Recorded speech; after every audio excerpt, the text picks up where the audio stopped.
Premanande Hari Hari Bo Jayong Vishnupad Paramhansha Paribrajacharya Ashtuttar Shatu Shri Srimad Abhay Charanaruvinda Bhaktivedanta Swami Prabhupada Ki Jai Ananta Koti Vaishnav Vrinda Ki Jai Namacharya Srila Haridas Thakur Ki Jai Prem Se Kaho Shri Krishna Chaitanya Prabhu Nityananda Shri Advaita Gadadhar Shivasadi Gaur Bhakta Vrinda Ki Jai Shri Shri Radha Krishna Gop Gopinath Shyam Kunda Radha Kunda Giri Govardhan Ki Jai Shri Vrindavan Dham Ki Jai Shri Mathura Dham Ki Jai Shri Jagannath Puri Dham Ki Jai Shri Mayapur Navadvip Dham Ki Jai Ganga Mai Ki Jai Jamuna Mai Ki Jai Bhakti Devi Ki Jai Tulasi Maharani Ki Jai Harinam Sankirtan Ki Jai Shamabeto Bhakta Vrinda Ki Jai.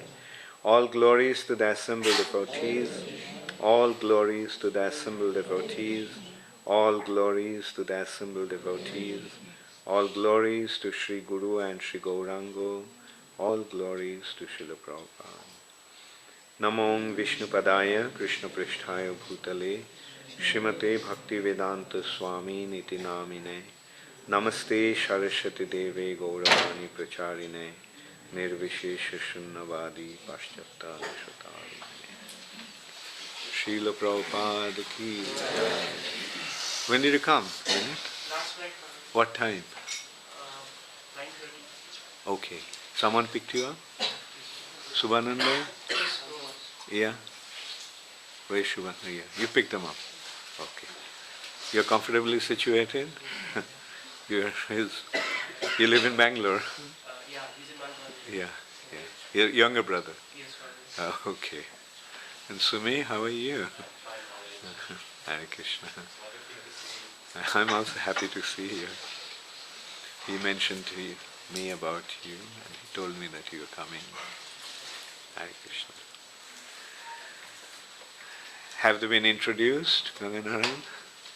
Yes, They so have- there's mistake was during announcement. Huh? During announcement there was a little mistake. What was Vishnu it? Jagabu from Australia. This time harassment was there. Better if we announce that. Oh, that's right. You are from Australia, right? You're from Melbourne. Yeah, that's right. Yeah. Oh, so anyway, at least one is from Australia. Actually, Vishnu Jagga is married to Sumi. I always forget your initiated name, Sumi. Devaki Sutta Devi Dasi. I know Devaki Sutta when she was just a little girl. She was maybe about 3 years old at that time, 79. I was in Chandigarh, and Devaki Sutta's father and mother were very involved, including her. They used to come to a temple every day. And his father is the temple president now. Yeah? He was an engineer with what's the dam? Bhakra Vyas. And he retired and then he became fully involved in ISKCON, Chandigarh. Thank you for coming. Hare Krishna. And now there's a little Sumi there. How are you doing? Hare Krishna. Anyway, so how did you all like the picnic yesterday? Vishnu Jaga, you missed the picnic yesterday. Yeah, you should have. Actually, we were planning to have it today, but then for some reason it was preponed by one day. What was the reason, Ganganarayan? No, 25th it was. Oh, right. It was supposed to be on the 25th. But 25th evening I'm leaving, actually. This time I'm taking a train. I'm not flying. Because I find this short distances, the trains are better instead of flying, because the flights are always late. And then, anyway. And also there is some strike going. Not strike, there is a go slow kind of a thing going on. the conflict between the airlines and the Ministry of Aviation. So the airlines want to increase the fare and Ministry of Aviation is not allowing them, so now they are responding by cancelling their flights and all that. Anyway, so anyway, for you, coming here will be a picnic. Yes. Hare Krishna. Did that boy come yesterday? Yeah. So, okay. That boy who's going to help in the plumbing, he came at 9:30, I heard. Huh? Oh, 11:30. He came so late, yeah. Nanda Braja, at 9:30 we'll meet with him and take him to the site. Om Namo Bhagavate Vasudevaya. Om Namo Bhagavate Vasudevaya. Om Namo Bhagavate Vasudevaya.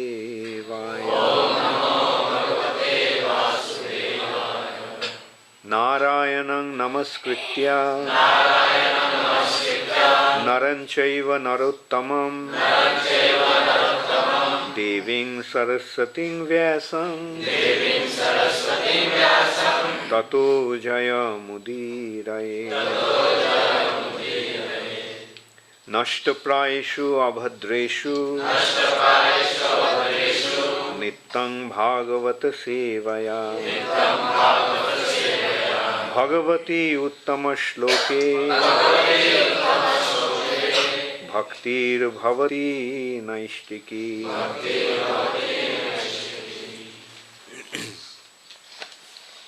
Who remembers the translation of the third shloka that I recited? Nashtoprayeshu Abhadreshu. How many of you know the translation? Okay, you can tell me. Not verbatim. Okay. Nashtaprayeshu Bhadreshu, when the Start off with Nittang Bhagavata Sevaya. when one regularly recites or hears Srimad Bhagavatam, then all that is troublesome to the heart is almost completely destroyed, and loving service to the personality of God is established as an irrevocable fact. Very good, yeah. Regular hearing and serving the devotees. Right, that's true. Bhagavata Sevaya. Bhagavat Seva, there are two types of Bhagavats. One Bhagavat is person Grantha Bhagavat, and the other is the person Bhagavat. And Seva means service. So how do we serve Bhagavat? Grantha Bhagavat is served by hearing and chanting.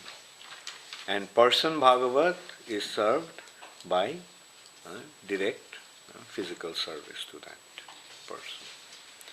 So Nittang Bhagavata Sevaya, by Nittang means constant, all the time, daily. Not even daily, all the time, constantly. By constantly hearing and chanting Srimad Bhagavatam and by constantly serving the devotees of the Lord, Nashtaprayeshu Abhadreshu. The Abhadra, all the impurities in the heart are almost eradicated. And then Nittang Bhagavati Uttama Shloke Bhaktir Bhavati Naishtiki. Due to the Srimad Bhagavatam, which is presentation of the glorification of the Supreme Personality of Godhead, the choicest verses, the Bhaktir Bhavati Naishtiki, the devotional service or loving devotional service to the Lord become established properly. Naishtiki. So, Naishtiki Bhakti is in a way, the establishment of Bhakti has different stages. Ado Shraddha, then what is the next stage? Tato Sadhu Sangha, Atha Bhajana Kriya, then after Bhajana Kriya, Anartha Nivritti, and when there is Anartha Nivritti, then Nishtha. Nishtha means becoming fixed up.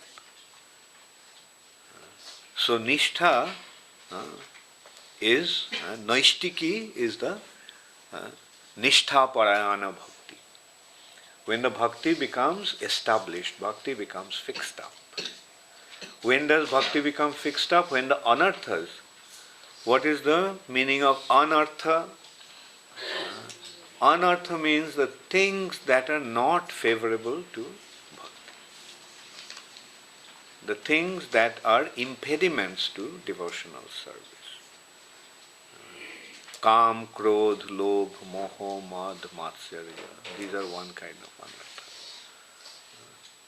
Then, last, greed, anger, illusion, envy, pride. These are the preliminary anarthas. And then, what are the other kinds of anarthas? Other kinds of anarthas are bhakti virodhi anarthas. What is offenses to the Vaishnavas, offenses to the holy name, offenses to the seva.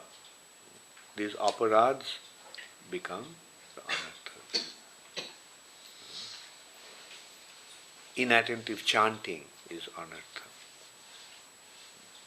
So all these anarthas disappear, and then the devotion becomes fixed up.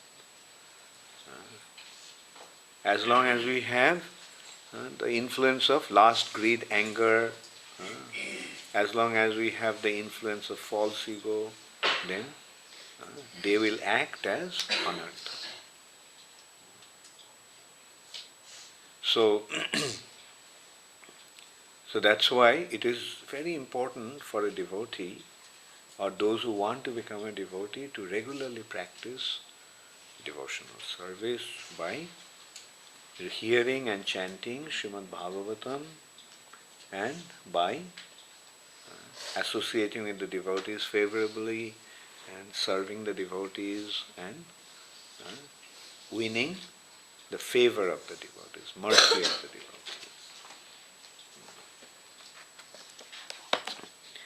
So, today's verse is Srimad Bhagavatam, 3rd canto, 26th chapter, text 51. This chapter is entitled as the Fundamental Principles of Material Nature. Tatas tenanuviddhebhyo. It's a sandhi, tena anuviddhebhyo. Tena anuviddhebhyo. 3 words have become one. And tatas tena, it's actually the whole thing is one word. Tatas tenanuviddhebhyo yuktebhyo ndam acetanam yuktebhyondam acetanam utthitam puruso Yasmad udatisthad asau virat-purusa tatas tenanuviddhebhyo yuktebhyo ndam acetanam utthitam puruso Yasmad udatisthad asau virat tatas tenanuviddhebhyo yuktebhyo ndam acetanam utthitam puruso Yasmad udatisthad asau virat tatas tenanuviddhebhyo yuktebhyo ndam acetanam utthitam puruso Yasmad udatisthad asau tataha, then, tena, by the Lord, anuviddhebhyo, from these seven principles, roused into activity, yuktebhyo, united, ndam, an egg, acetanam, unintelligent, utthitam, arose, purusaha, cosmic being, Yasmad, from which udatisthad, appeared, asau, that, virat, celebrated. Translation by His Divine Grace, Srila Prabhupada. From these seven principles, roused into activity and united by the presence of the Lord, an unintelligent egg arose, from which appeared the celebrated cosmic being. Please repeat. From these seven principles, roused into activity, and united by the presence of the Lord, an unintelligent egg arose, from which appeared the celebrated cosmic being. Purport by Srila Prabhupada. In sex life, the combination of matter from the parents, which involves emulsification and secretion, creates the situation whereby a soul is received within matter. And the combination of matter gradually develops into a complete body. The same principle exists in the universal creation. The ingredients were present, but only when the Lord entered into the material elements was matter actually agitated. That is the cause of creation. We can see this in our ordinary experience. Although we may have clay, water, and fire, the elements take the shape of a brick only when we labor to combine them. Without the living entity, there is no possibility that matter can take shape. Similarly, this material world does not develop unless agitated by the Supreme Lord as the virat-purusa. Yasmad udatisthad asau virat. By his agitation, space was created, and the universal form of the Lord also manifested therein.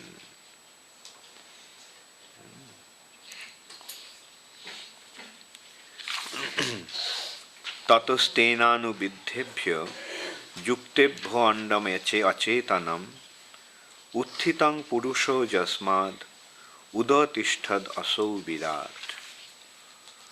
From these seven principles, roused into activity and united by the presence of the Lord, an unintelligent egg arose, from which appeared the celebrated cosmic being. So Kapil Dev is instructing his mother. Kapil Dev is an incarnation of the Supreme Personality of Godhead. He appeared as the son of Kardama Muni and Devahuti, two very exalted personalities. Kardama Muni, an exalted sage, a direct descendant of Lord Brahma, and Devahuti is the daughter of Swayambhuva Manu, the first Manu. Manu's son, Swayambhu, Brahma's son is Manu, and Manu's daughter is Devahuti. So they were married because they could recognize, Brahma could recognize that the Supreme Personality is going to appear as their son. So he arranged that they should get married. Kardama Muni also had that urge because he also wanted to have, or he was destined rather, that the Supreme Personality of Godhead would come as his son. And as a result of that, the wedding was arranged. Although he was a homeless sage, Kardama Muni apparently was a person who didn't even have any home.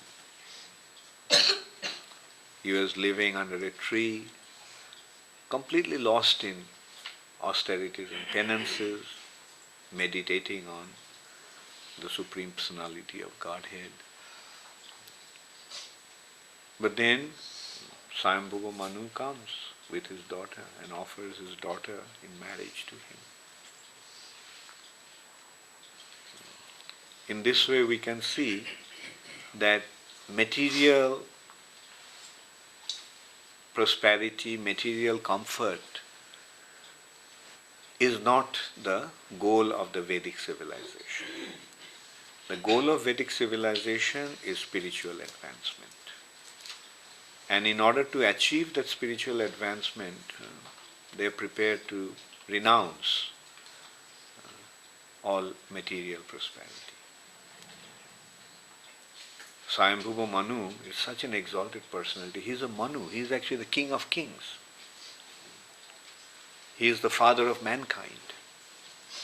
He was the ruler. And his daughter is now brought to this person who is living under a tree. He may be living under a tree, but his consciousness is so exalted. That was the main consideration. And Devahuti accepted it.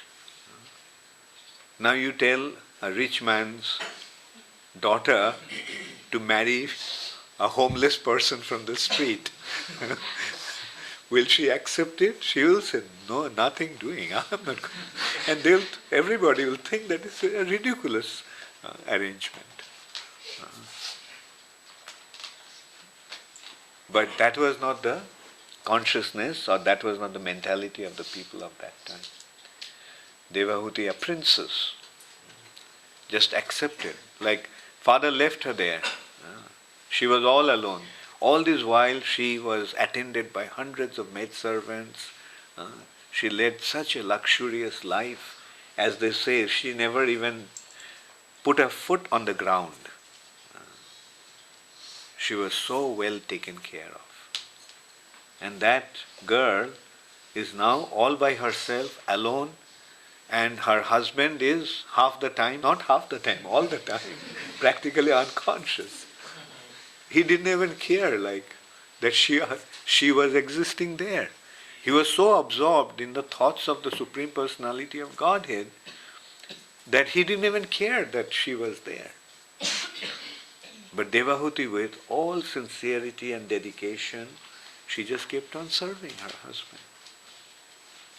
And then we saw how powerful that personality was. Then one day, Kardama Muni noticed that this girl is, although she is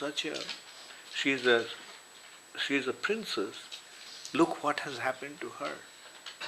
She has become emaciated completely because she doesn't take care of herself. She is completely absorbed in serving him. Her hair became matted, the beautiful black long hair, that silken hair that she had, now they have become matted. Her body has become emaciated. She has hardly anything to wear. She is just wearing tree barks. So he took compassion. Oh, what did I do to her? And he decided to give her a good time. And what did he do? He created a planet. He created a planet with all the luxuries that one can even ever imagine. And not only he created the planet could travel anywhere in the universe with the thought of the driver.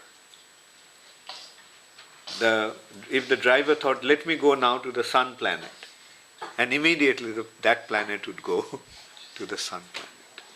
Let me now go to the moon planet. Let me go to the heaven, Indra's abode. Let me go to Brahmaloka, like it. This way, this planet could travel anywhere.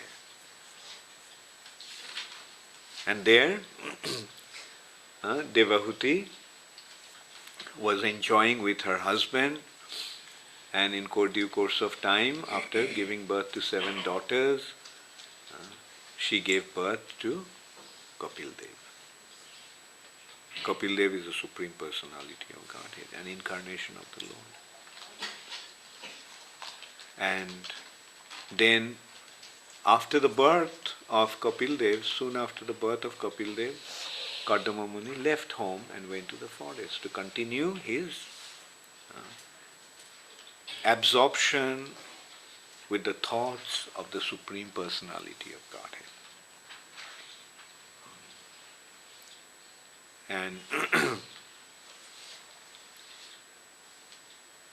the question arises, he was absorbed in the thought of, so in order to, when the Lord himself has come as his son, why Kapil Dev leave home and go to the forest? The answer to that is, Kardama Muni's attachment to the Lord was in Shantorash. And in Shantorash, the devotee just meditates upon the Supreme Personality of Godhead. That's why in order to properly become situated in his natural mellow, constitutional mellow of Shantorash, he went to the forest.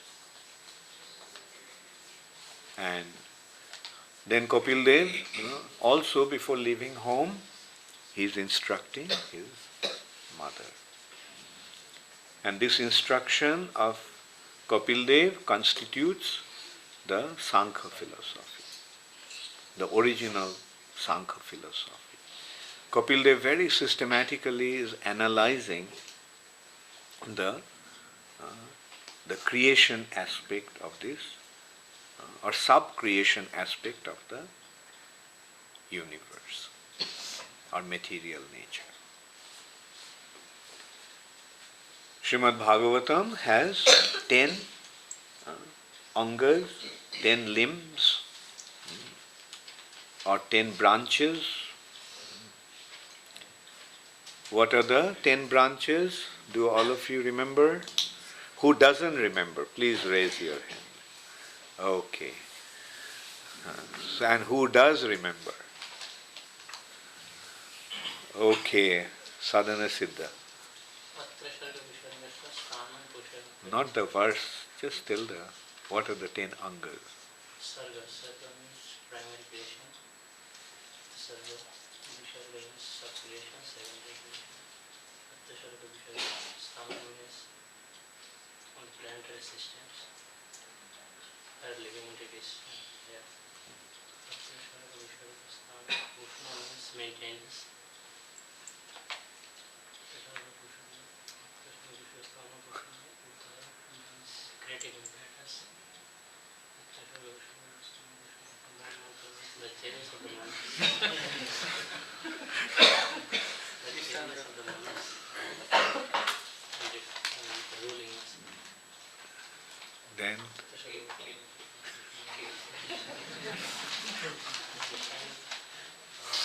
Ishanukatha. Ishanukatha, the narration or descriptions of the activities of the Lord in different incarnations.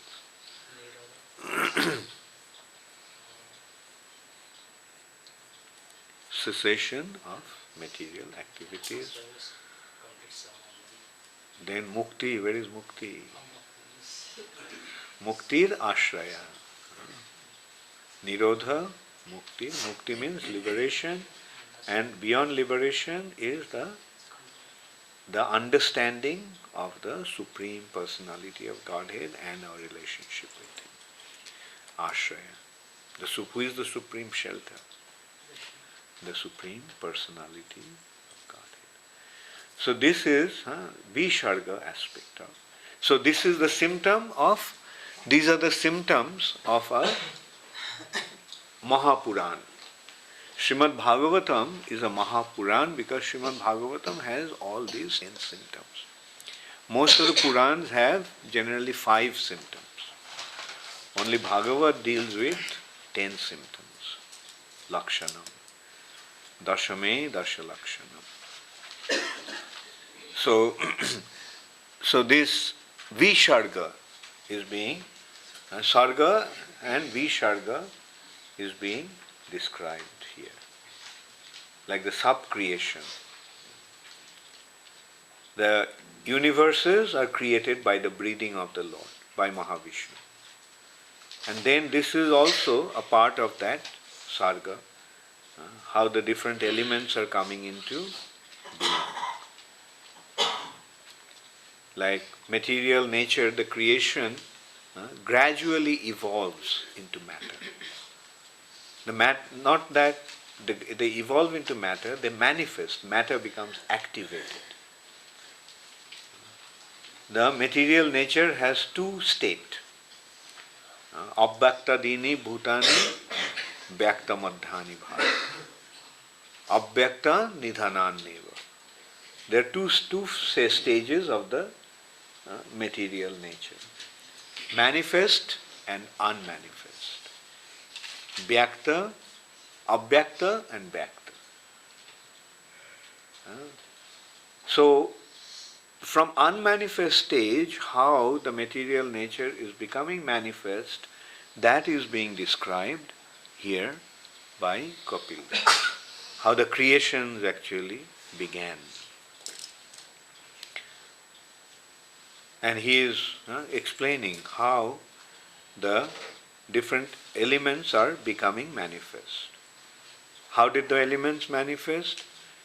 All these are elements. Actually, there are 24 elements. Those 24 elements are ether, air, fire, water, earth. Then 5 senses. The senses are also a part of the material nature.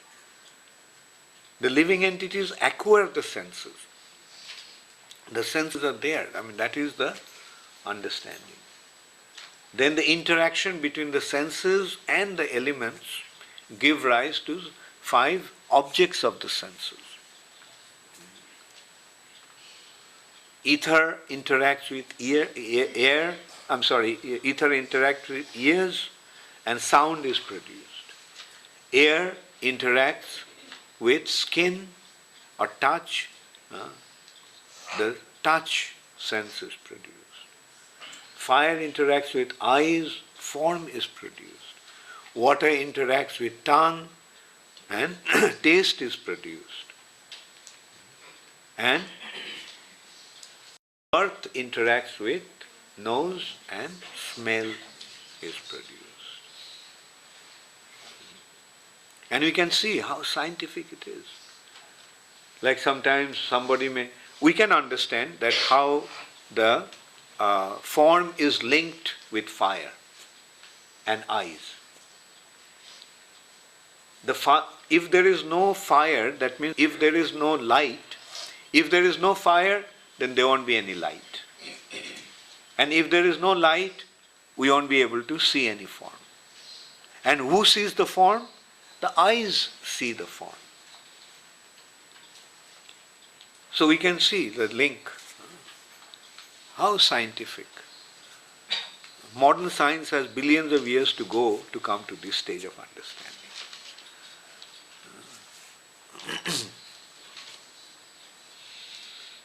Then the water interacts with tongue and taste is produced.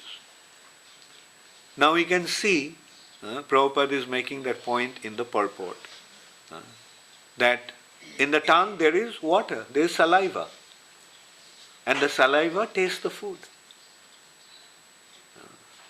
So this is how from water comes the taste. Our direct experience is there. We can see how taste and water is linked.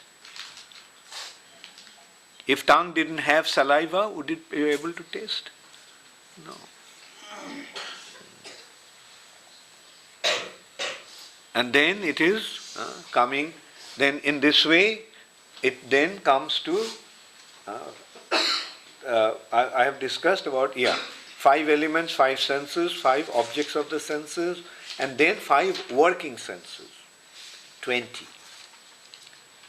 Then 3 subtle elements, mind, intelligence, false ego. Now you see, they are all there in the nature. It is not that the living entities are coming up with them, but living entities are acquiring them.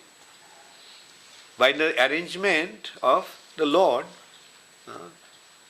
living entities are getting, different souls are getting different bodies, and they are being endowed with different senses and different experiences thereby, according to the body, according to the nature of the body. And then 3, like mind, intelligence and false ego. False ego is a substance. Very, very subtle substance. Mind is a substance. Intelligence is a substance. False ego is a substance. We are getting the covering. We are getting a covering of false ego. We are getting the coverings of intelligence. We are getting the coverings of mind. They are coverings.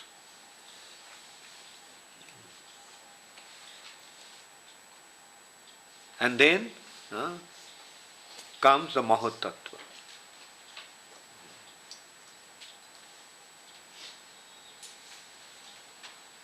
And then the 25th consideration here is, according to Kapil Dev, is time.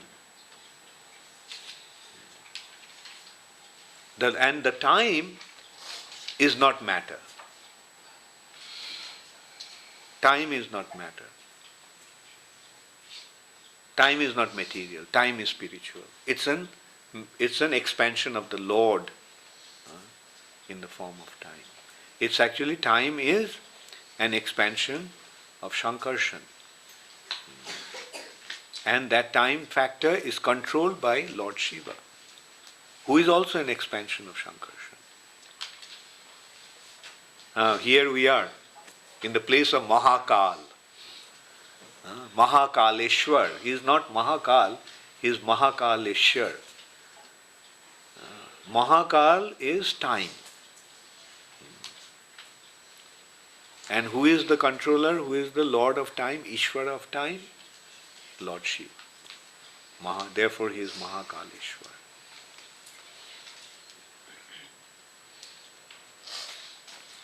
And then it has been pointed, now he is being described that all these elements, all these things create an unconscious, unintelligent egg. They are kind of lumped into in one pinda or anda. And then the Lord enters in that as the virat-purusa. So he is the personality who causes the material universe, the body of the material universe to become alive. And Prabhupada is giving the example of how a living entity gets his body. In the womb of the mother, there is the ovum. That's also anda. Ovum means egg. So in the universal context, a huge egg was created with all the elements of material nature. But here, so just as in the womb of the mother there is an egg, and the spirit soul through the sperm enters into the egg and activates the egg. And then the egg begins to develop and develops into a body. So the universal body is also developing in that way. So we can see how scientific it is. What is the definition of science? Now Vishnu Jagga, what's the definition of science? Anything which can be validated by the... Very good. By experiment. Experimentally verified facts. Anything that can be validated or established by experiment is science. Now tell me, is Bhagavatam science? Is the greatest science we are seeing. Like just as a living entity has a body and the body develops in a certain way, similarly universe has a body. And that body also develops in the same way. It develops in the same way. So you can see, like it's the same development. Wherever there is life, wherever there is activity, now the universe is coming to life. And who is activating the matter into life? The Lord Himself, as the virat-purusa. Or you can say, the soul of the universe. Just as a soul, a spirit soul, a living entity enters in the ovum, in the egg, similarly, in the universal context, the Supreme Personality of Godhead is activating the universe.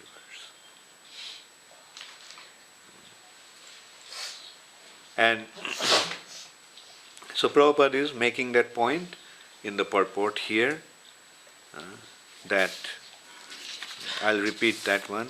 In sex life, the combination of matter from the parents, which involves emulsification and secretion, creates the situation whereby a soul is received within matter, and the combination of matter gradually develops into a complete body. The same principle exists in the universal creation. The ingredients were present, but only when the Lord entered into the material elements was matter actually agitated.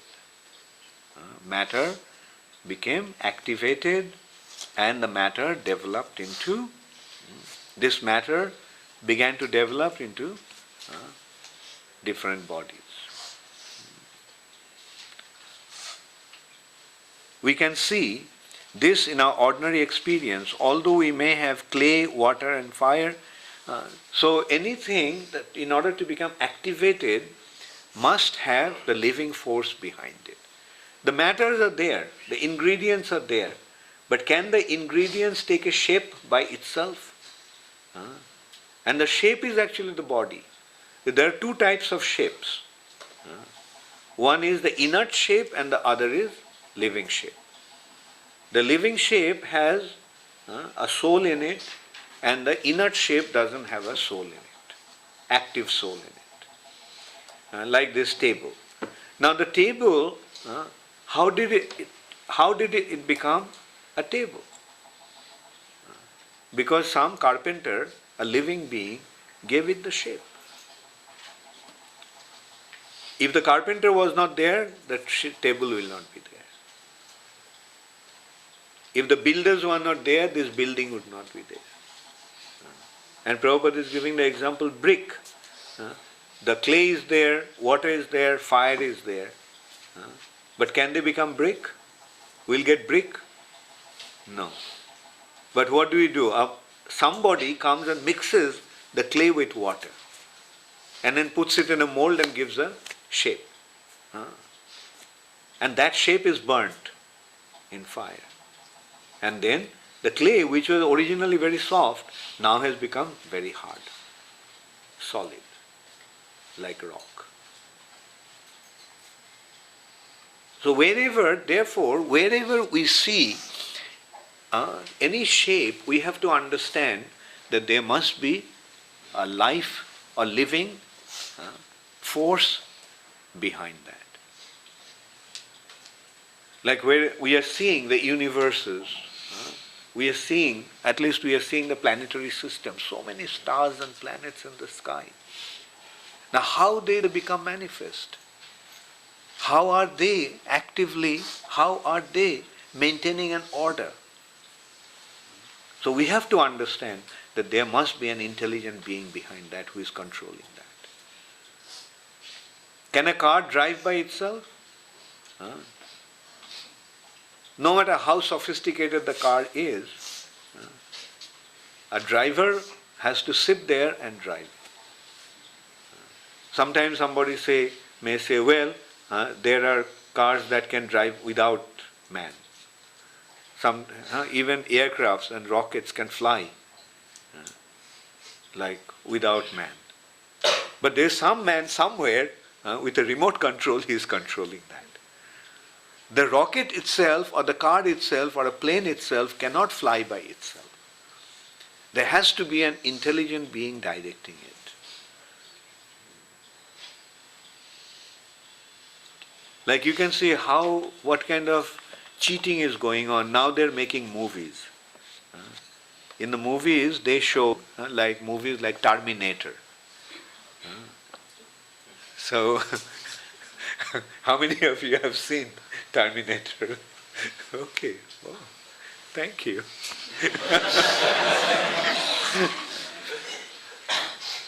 So Terminator, the concept is that it's a machine. But this machine can think. This machine can act by itself. And so forth. But will it ever be possible? Can any machine function like the thing is where the mind will come, where the intelligence will come. There is a consideration of artificial intelligence. But what is the artificial intelligence? There is no artificial intelligence. It is an imposed intelligence. Some intelligent being is putting his intelligence into some system, and that is he is actually awarding it a kind of intelligence. Like the computer has so-called intelligence. But it's not intelligence. Actually the computer's intelligence is a program. Now who created the program? They use the artificial intelligence in the form of computer. But the thing is, it's a computer, it's an artificial intelligence, so it's a program. You create a program. Like there, you can replicate the intelligence, but it won't be, it is limited, not like unlimited intelligence that a human being has. Or it cannot have that flexibility that intelligence has. Anyway, these are just a matter of common sense. Like in today's world, it is being very badly misled. Like you see what is actually happening is the scientists are claiming that they'll create life. And so far they haven't been able to create life. So now they're covering up their failure by making movies. In reality, they haven't been able to create life, but through the movies they're making people believe that yes, we have created life. Go and see Terminator. And movies like that. There is supposed to be, and they are supposed to be better than man, better than a living entity. But that will be only in the movie screen. Terminator, Star Trek, all these movies, they're just trying to show that life can be created. But Prabhupada's challenge was not to speak of a life, just create an egg. Just create an egg. And if you can't create an egg, then a chicken is a better scientist than you are. And what is an egg? In that egg, there is a chicken. That's the point. In the egg, there is a chicken. And the chicken will lay many, many eggs. And in all those eggs, there will be a chicken. Each egg will have a chicken. Or what to speak of an egg? To speak of an egg, take a grain of wheat or a grain of rice. or a grain of moong dal. You plant it, you throw it on the ground, what will happen? A tree will come out of it. And in the tree there will be many other, many grains. And in each grain there is a tree. And in those trees there are many grains. And it goes on endlessly. Who will be able to create that? So this is how we can see that how vain the scientists' claim is that they will create life. In the material domain, yes, they have made a lot of advancement. No one denies that. They've made a lot of advancement. They have created rockets, medically they have made a lot of advancement and so forth. But in the spiritual domain, they're bankrupt because they don't have any information. But these informations are readily available in Srimad Bhagavatam. A common sense. The universe has a body. And the body must have a soul in order to become active. It's not that we are not living in an inert world. We are living in a living world. And in that world of the universe, the body of the universe, the Lord is the soul. As Kshirodakshay Vishnu, he has entered into the body of the universe and he is the soul of the universe.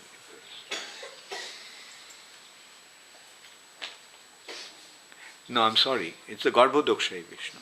Garbhodakshay Vishnu is the soul of the universe. But Prabhupada is pointing out, it's actually the virat-purusa. He is not directly Garbhodakshay Vishnu. The virat-purusa, whose body is the universe.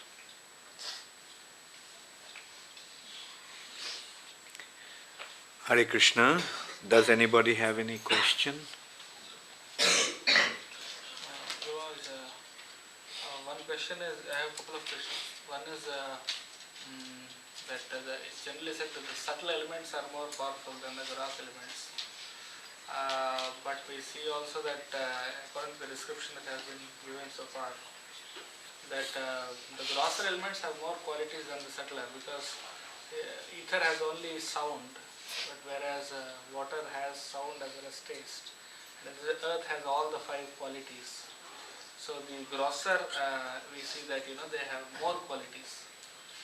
So how is it that subtler is more powerful? More qualities more powerful means, say for example, more subtle it is, more free it is to move. Right? The solid substance cannot move that easily. Liquid moves faster than that. The air moves even faster than that. In that sense, it is more powerful. But qualitatively, maybe you can say that they have more qualities in them. Because in earth, all the other 4 qualities are present. And the qualities of other 4 elements are present. But here it is the subtlety of the quality that is considered. And also was out of this 20 basic, 4 sets of 5, that is the 5 gross elements and the 5 tanmatras and the 5 senses, they have a relation with each other, like nose is related to smell, related to earth. But what about the working senses? How are they related to the 5? Is there any relation with the 5 gross elements with the working senses? The working senses are related to the body that has been awarded to them. They are related, but not directly in this way. You see, nature is awarding the body according to the shape of the subtle body. And accordingly they are actually developing the qualities. Like some bodies are endowed with 5 senses, some are with 4 senses. Some are with 3 senses, some are with just 1 sense.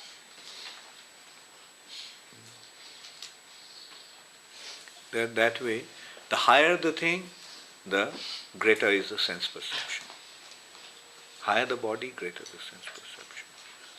Is there something like, earth related to hands and, something like water related to legs and, Is it? No, I don't think so. But the fish body is related to water. Tree bodies are related to earth. Human bodies are related to the bird bodies are related to air. Like this is where they generally situated. That way. According to the surrounding, according to the circumstances, they develop the body. And that body has been awarded to them by nature. Like a fish body is perfect to live in water. The bird body is perfect to fly in the sky. And human bodies are perfect to dwell on the surface of the earth.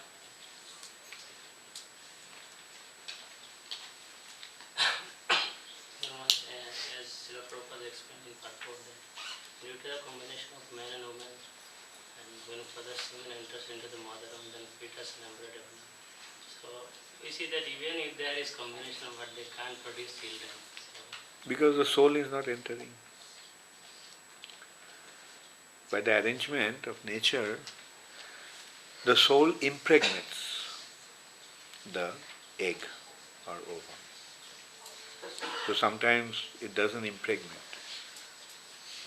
Or sometimes the ovum is not really able to conceive the egg, conceive the soul.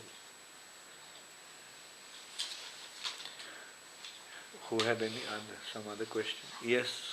What are the 5 working senses? So, there, Bak, the speech, Pani, hands, Payu, anus, Udar, belly, and Upastha, genital. Bak, Pani, Payu, Udar, Upastha.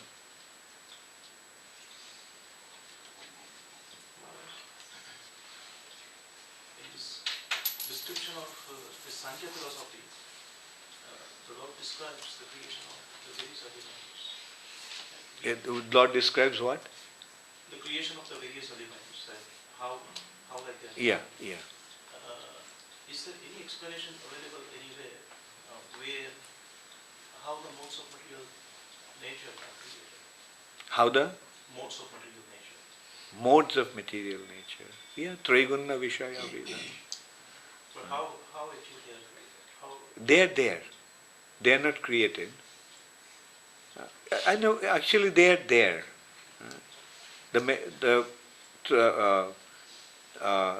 Daibi Hesha Gunamayi. Mama Maya. Mama Maya, my Maya, is endowed with these 3 qualities. So 3 qualities are there. And this is the material nature, endowed with these 3 qualities. So they are there. Unlike other gross elements, they are not transforming. Just the subtle elements also we don't see that transforming.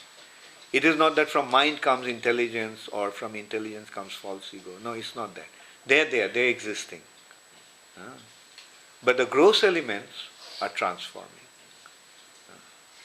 The ether gradually to air, to fire, water, earth. Gurumaz, the atheist Kapila, is there any information about around which time he existed, which yuga, and who are his parents? Well, I vaguely remember he is born in a Kshatriya dynasty called Agnivamsa, so he must have been a king or a prince. He appeared in Agnivamsa. This was in... Exact year I do not know. Must be within less than 5,000 years. and also, Yajnavalkya was in which school of the 6 Yajnavalkya? Jagavalkya is not in the school of 6 philosophy. He may not be the founder, but is he not related to anyone of this? Not necessarily. Not that every rishi has to belong to these 6 schools.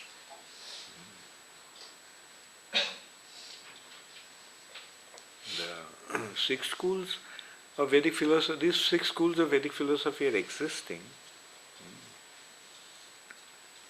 since the beginning. Like we find in Bhagavad Gita, we find all that. Like we find Sankhya in Bhagavad Gita. What they describe in Sankhya, Bhagavad Gita is very clearly describing that. Bhumi rapo analo vayu khang mano buddhi revacha. Yes. Maharaj, I wanted to ask you that does the super soul get activated immediately when the soul comes? And if yes, then it is written in Bhagavad Gita. No, super soul is not at all activate. Super soul is there all the time. there, and he is observing. He is not acting.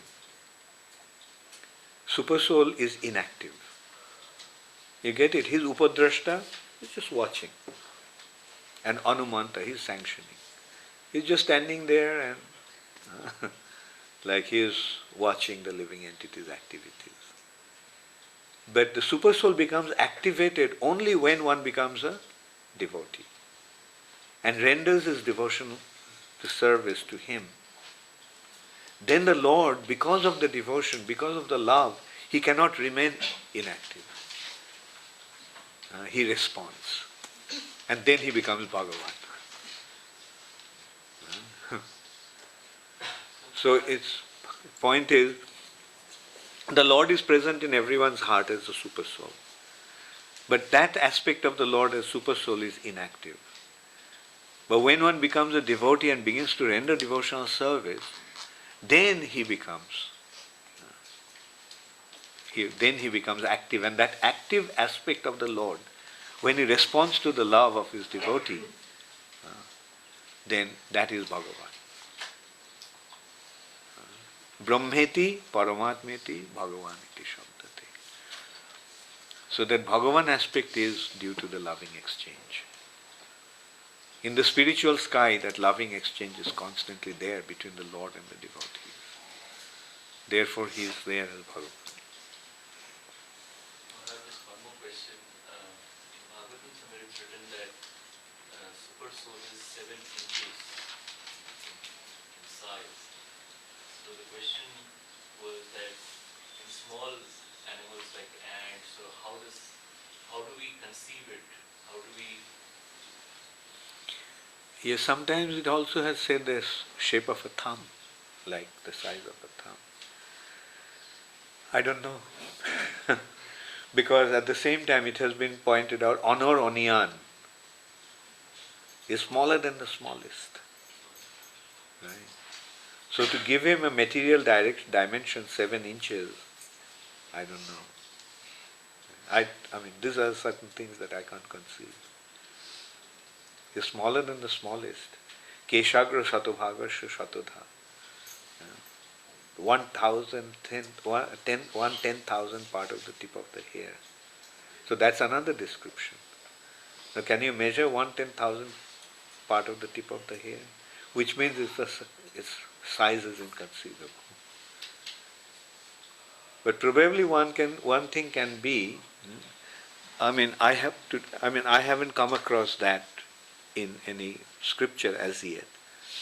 But my consideration is that when a yogi sees him, he sees him in that kind of form.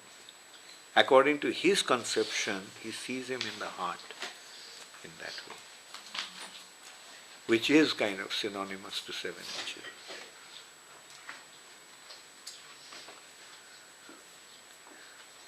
Okay, I'll stop now. Thank you all very much. All glories to Srila Prabhupada.